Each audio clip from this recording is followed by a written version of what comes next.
Vamos então rever o conceito de números fracionários, equivalência entre frações. Reparemos aqui estas afirmações. Nós temos aqui uma figura dividida em 12 partes, portanto 4 e 4, 8 e 4, 12, e temos aqui a afirmação desta menina que diz assim: a parte vermelha da figura corresponde a uma fração do denominador 12. Este menino diz: acho que corresponde a uma fração de denominador 3. E aqui esta menina diz que eu acho que é uma fração com denominador 6. Vamos então analisar.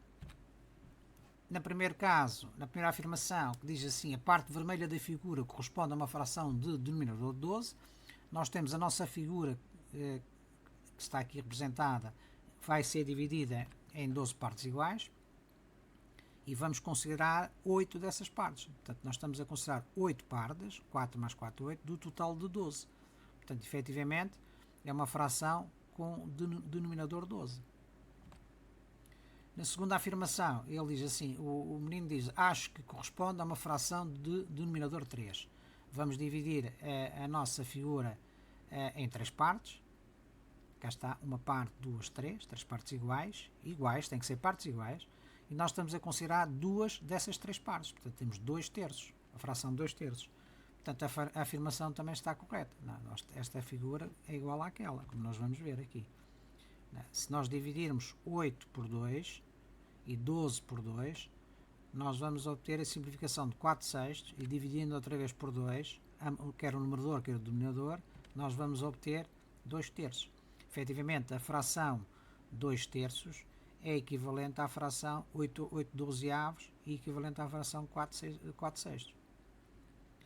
Na terceira afirmação, diz assim, é uma fração com o denominador 6. Portanto, vamos imaginar que esta figura vai ser dividida em 6 partes iguais. Portanto, 1, 2, 3, 4, 5, 6. Nós estamos a considerar 4 partes do total de 6. Portanto, temos 4 sextos. Como nós vemos, dividindo o 8 dozeavos, quer o numerador, quer o denominador, por 2, nós vamos obter a fração 4 sextos, que é equivalente. Isto é, são frações equivalentes, são frações que representam a mesma quantidade. Isto é, 4 sextos representa esta quantidade, assim como 8 dozeavos também representa a mesma quantidade.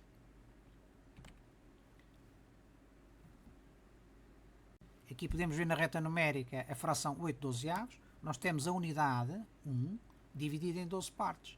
Portanto, temos aqui 8 dozeavos, temos 8 partes das 12. 1, 2, 3, 4, 5, 6, 7, 8 partes. Quantas faltam para completar a unidade? Faltam 4. 1, 2, 3, 4. Ou seja, 4 dozeavos. 1, 2, 3, 4.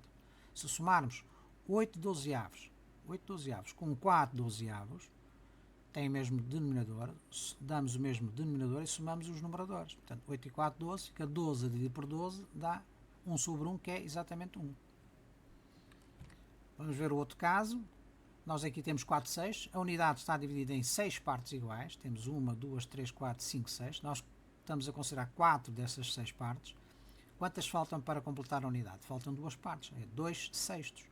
Se somarmos 4 sextos com 2 sextos, vamos obter quanto? Mesmo denominador, dá-se o mesmo denominador, somam-se os numeradores, 4 e 2, 6. 6 dividido por 6 dá 1 sobre 1, ou seja, 1. Ou seja, é a unidade.